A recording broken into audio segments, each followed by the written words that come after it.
Bom dia, boa tarde, boa noite. Eu sou Naraj Dorrada, sacerdote-chefe da Ordem Valonon, e hoje eu vou conversar contigo um pouquinho a respeito da deusa Danu. Danu é conhecida como uma deusa mãe céltica, ancestral, irlandesa, e existem algumas informações necessárias para a construção dos nossos saberes a respeito dela. Já te inscreve aqui no canal, se não é inscrito ou inscrita, toca o sininho para receber as notificações, ajusta ali as configurações, é bem simples. Compartilha este vídeo para outras pessoas terem acesso, curte, comenta, dá teu joinha, isso também me incentiva a gravar outros materiais. Faz tempo que eu não gravo um vídeo desse estilo aqui para o canal, estou compartilhando vídeos de outras pessoas de Valonon, então estamos todos caminhando juntos aí na construção de saberes. Com relação a Danu, eu fiz uma postagem no meu Facebook dizendo que ela não era uma divindade, mas um erro de tradução, e algumas pessoas ficaram incomodadas com isso, gerou um certo debate, e eu resolvi vir falar publicamente sobre isso através de um vídeo para que isso fique definitivamente no ar e a minha fala sobre isso esteja então condensada toda em um único lugar. O que nós temos sobre Danu? Aí na internet, se tu jogar Danu, deusa Danu, Danu Goddess, tu vai ter uma série de informações dizendo que é uma deusa da terra, uma deusa ancestral, é uma deusa mãe, a deusa dos Tuatha de Danann, né? A deusa da tribo dos deuses de Danu. Mas existem algumas coisas a respeito disso. A gente tem, no final do vídeo eu vou falar um pouquinho a respeito do culto a essa divindade. Mas a gente vai começar falando sobre este livro aqui. Não, vai focar. As Crônicas de Inisfol, do Leone Moura. Este livro, Crônicas de Inisfol, é do Leone, meu querido amigo, e foi publicado no ano passado aqui no Brasil. É um dos melhores livros sobre celtas que nós temos, sobre mitologia celta. E lá na página 17, vocês têm uma nota de rodapé, tá? Aqui que eu vou ler para começar a minha fala a respeito de Danu. A tradução do termo como tribo dos deuses das artes, no caso de Tuatha de Danann, é apresentada por Carey, 1981, que o nome da tribo pudesse estar conectado com o título Tri de Danu, três deuses das artes, dado para alguns trios de deuses como Brian, Yuhar e Uharba. Essa tradução, no entanto, não é a única. Outros autores, como Murphy, 1953, argumentam que o nome da tribo signifique tribo dos deuses de Anã/Donã, sendo Anã ou Donã aparentemente as mesmas divindades, descritas em alguns manuscritos como a mãe dos deuses da Irlanda. A tradução mais popular, tribo dos deuses de Danu, se deriva dessa última teoria, com Danu sendo um suposto nominativo para Danann, mas como Danu é ausente em qualquer mito irlandês, a tradução não se embasa historicamente. De qualquer forma, seja qual for a tradução correta, optei por usar tribo dos deuses das artes, por ser mais plausível e lógica para mim, dada a clara relação dos deuses com os ofícios, os conhecimentos e as artes. Então, Leone Moura, em As Crônicas de Inisfol, nos traz essa informação. Ele fala um pouquinho sobre isso e vai abrir a minha fala. O que nós temos? Eu fiz um roteiro, coisa que eu não costumo fazer nos meus vídeos, então é muito complexo esse sistema. Uma coisa que é apontada na fala do Leone e que é reforçada por todos os outros autores, mesmo os que defendem, e que são poucos, que Danu é uma divindade de fato, concordam que não há nenhum tipo de referência mitológica, não há nenhum tipo de relação com Danu. Danu não é citada em nenhum único, mísero texto antigo. Pensem vocês que Danu, sendo a grande mãe dos deuses, a grande nutridora, essa força ancestral tão poderosa, não ser mencionada em nenhum tipo de referência mitológica. Nada, não tem, zero. Mas, ignorando essa informação, a gente tem que entender que Danu não é mencionado, então da onde surge Danu? Danu é um palpite linguístico, é uma possibilidade, é uma sugestão do linguista, que foi citado pelo Leone, de que seria a forma nominativa de Danã, que seria o genitivo. Só para vocês entenderem, basicamente, eu falei que ia ser complexo, vamos voltar lá à aula da quinta série. O nominativo é o que se refere ao sujeito, né? E o genitivo é o que fala do pertencimento a esse sujeito. Então a gente tem, por exemplo, narras é o meu nominativo, de narras é o genitivo, tá? E em alguns casos, esse genitivo, o de narras, de separado torna-se junto. Então algumas línguas têm como característica colocar elementos ortográficos na palavra para designar como um genitivo. Não vou me estender muito nisso, que eu tentei dar uma resumida máxima nessa questão do nominativo e do genitivo. Outra coisa que surge é uma ligação com a deusa védica Danu, também, não sei se é assim que fala, mas é assim que escreve igual Danu.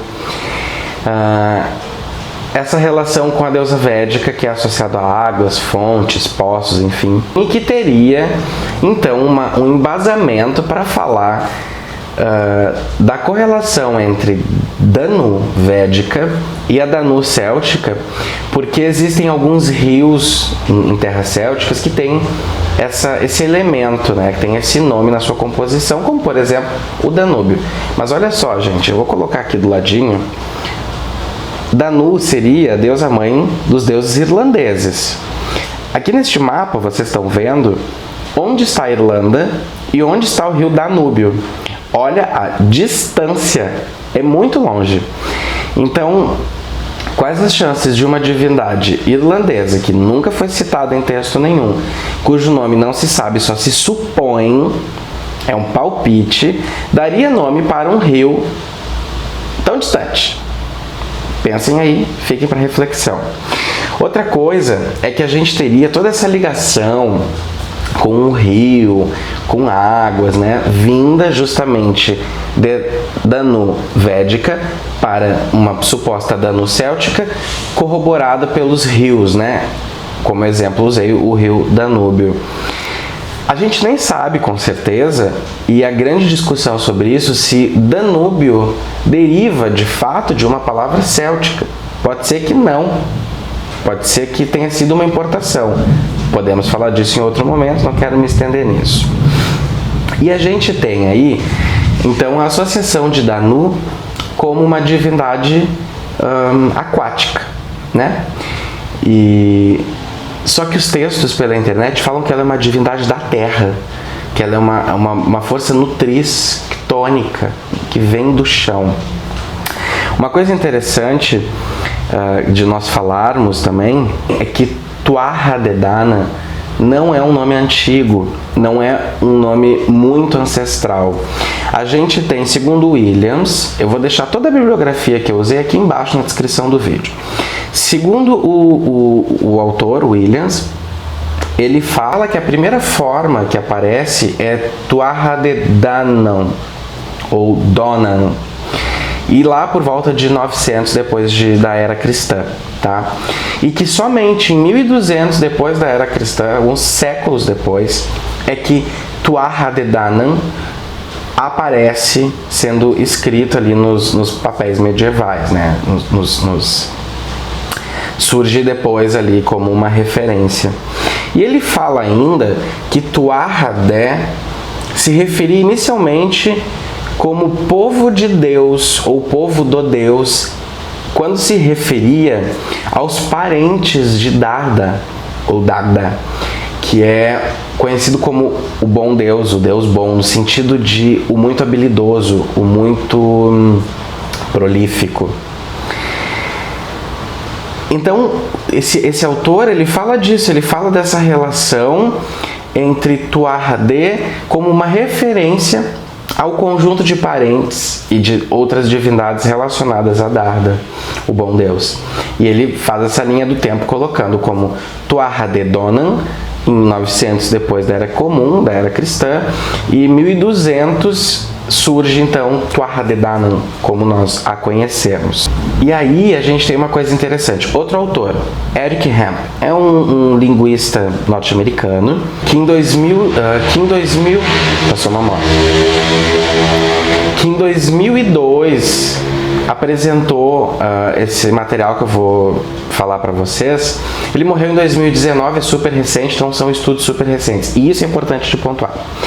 Quando esses estudos acadêmicos surgem, eles levam anos para saírem da bolha acadêmica e começarem a ser ensinados para professores, para, enfim, outros formadores, né, outros educadores, e isso leva muito mais tempo para chegar até nós.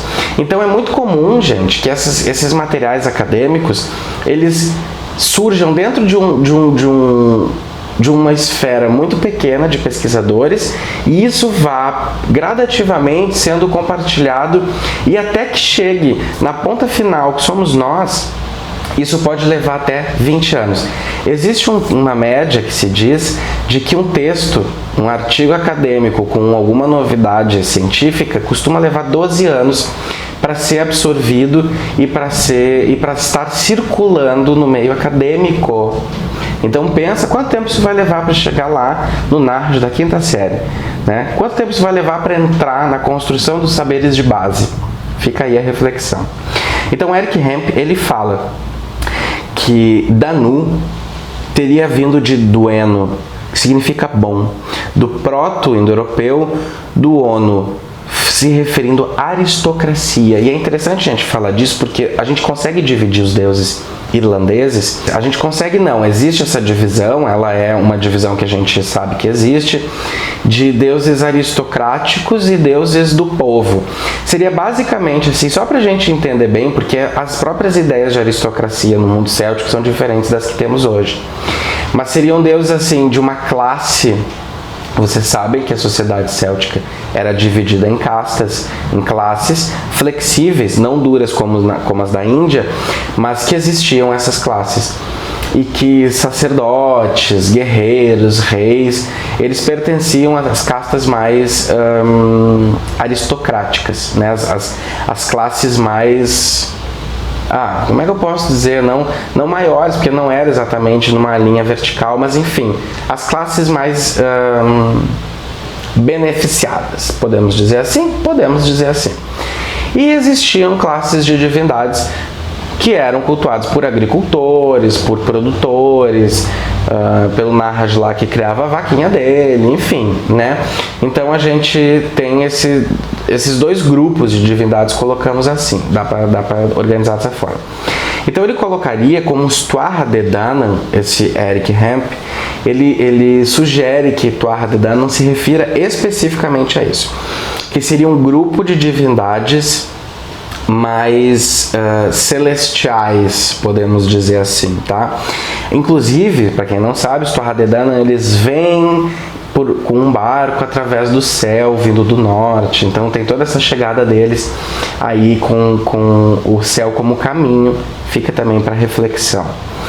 Com isso, a gente tem uma outra questão que é a aproximação que alguns autores fazem de Danu com Dom Galesa, lá do Mabinogion. Também são espaços geográficos célticos completamente diferentes, tá? Só para a gente pontuar isso. Colocando o Dom, onde Dom aparece como uma mãe nutridora, uma mãe geradora, então uma grande mãe do Mabinogion, do panteão galês. Só que os textos não são claros em relação ao gênero de Dom, inclusive muitos autores defendem que Dom é um homem e não uma mulher, né? É masculino e não feminino.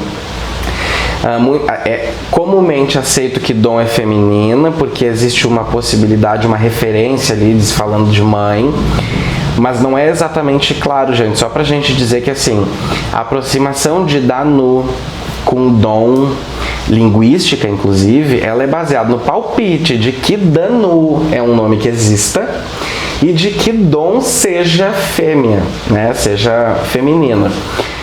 Porque não temos certeza do gênero de Dom E sabemos e temos certeza que a palavra Danu não é citada em nenhum texto céltico antigo que sirva de base para qualquer coisa.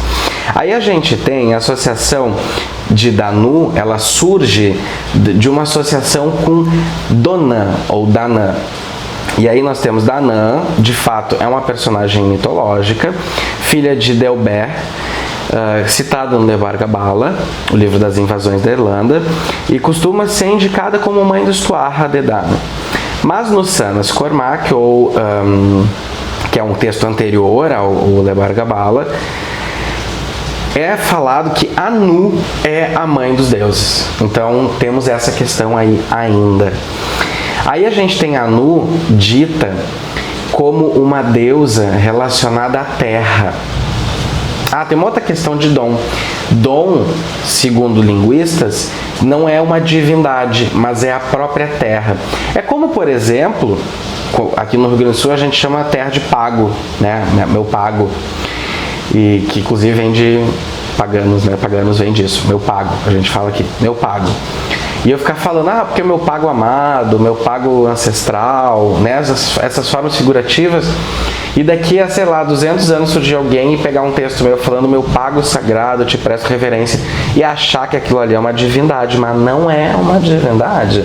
É o objeto terra, o chão que pisa, né? É o chão que pisa. Então a gente tem essa questão. Então, voltando lá em Danu e Anu, Danu, inicialmente indicada como uma divindade aquática, agora ocupa papel de aproximação com Anu, uma divindade tônica, uma divindade da terra. E aí Miranda Green nos esclarece um pouco sobre isso, e ela fala a respeito do caminho entre Danu e Anu, e como isso aconteceu, e que provavelmente surge de um movimento natural nas tradições orais, que é uma história contada tantas vezes que alguns elementos se misturam, e que Danu e Anu teriam se misturado a partir desses elementos. Lembrando que Danu é um palpite linguístico e que não existe qualquer referência a ela em qualquer texto, tá? Essa informação que eu trouxe a respeito de Dom não ser uma divindade, mas de ser a própria terra, ela não é uma coisa da minha cabeça, e um dos autores que defende isso é Koch. Vou deixar aqui também ou Koch, né? Mas acho que é Koch. Vou deixar aqui na descrição do texto toda a minha bibliografia, ele estará incluído, tá bem? Aí, posto isso, gente, eu quero conversar agora que eu apresentei um monte de possibilidades e dizer para vocês que uma divindade, se tivesse tanta relevância como sendo a mãe dos deuses, como sendo a grande mantenedora da tribo dos principais deuses que nós cultuamos, da religião céltica, especificamente irlandesa, a gente teria, alguma referência mitológica. Ela apareceria em algum texto, ela apareceria em algum tipo de folclore, e não tem absolutamente nada. E todo esse movimento em torno de Danu, Anu, Dom e tudo mais, isso são coisas que foram sendo construídas muito tempo atrás, né, ali no século XIX, e que hoje nós temos estudos muito mais embasados para termos esse tipo de questionamento, e a gente precisa se dar conta. Quando se trabalha com a religião celta, a gente precisa estar aberto aos saberes científicos. Eles são os nossos amigos, eles são auxiliares, eles nos dão embasamento, senão a gente vai ficar fazendo um culto que não era céltico, então a gente não precisa chamar de céltico, não é não? Então, se nós temos um grupo de divindades que é liderado, ou parido, ou nutrido, ou mantido por uma divindade chamada Danu ou Danã, gente, isso não tem cabimento não ser citado em ponto nenhum, isso não está presente em nenhum tipo de texto.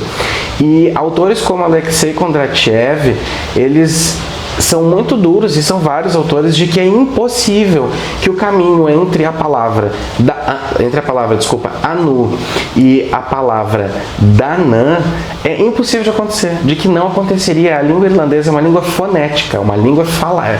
Ela existe para ser falada, ela surge sendo falada. Ela não era uma escrita originalmente para ser um idioma, para ser escrito, então tem várias particularidades. E aí, gente, tem gente que cultua Danu e diz que Danu existe porque cultua. Eu quero deixar aqui, ó, essa matéria que fala de uma senhorinha que prestava orações e culto a um boneco,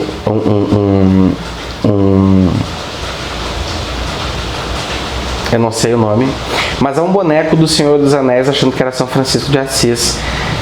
Gente, a devoção dela a São Francisco de Assis era tanta que ela usou o bonequinho ali, ela achou que fosse São Francisco. E quantas orações foram atendidas por aquele São Francisco ali que não era São Francisco? Quantas? Existe sim um movimento em torno de Danu, porque muita gente cultua, mas ela não é celta, ela é uma deusa moderna, se é que deuses podem ser construídos. Isso é assunto para outro debate, não concordo com isso. Mas há quem concorde. Tem gente que presta culto ao Batman. Gente, eu não estou brincando, não é um alívio cômico. Tem gente que presta culto sério a Batman. Tem um troço chamado Pop Magic, que trabalha com figuras da cultura pop e presta culto e reverência a essas personagens. Então tá tudo bem, não estamos aqui fazendo policiamento das práticas espirituais e crenças dos outros, mas não é celta. Não existia uma deusa celta Danu, comprovado, atestado, não é mencionado em canto nenhum. Estou trazendo um monte de referência bibliográfica, e isso é uma coisa que é assim, olha que coisa desagradável. Toda vez que eu faço uma fala, ensino alguma coisa, eu tenho que me sentar por horas, porque eu me acordei às 5 da manhã, estou gravando esse vídeo às 8h30, por horas, para ficar juntando bibliografia, para dizer uma coisa que tecnicamente é pressuposto de que eu tenho domínio, de que eu sei. A gente precisa aprender a respeitar, vocês precisam aprender a respeitar as figuras de liderança, porque claro, existe muita gente mal intencionada, existe, mas o meu trabalho fala por si só, o trabalho de Val não fala por si só, e nós fazemos um trabalho idôneo há muito tempo. Então se eu venho a público e digo Danu é um erro de tradução, eu não estou falando isso assim da boca para fora, é uma coisa que foi estudada, foi pesquisada, é uma coisa que está embasada, não é um delírio da minha cabeça.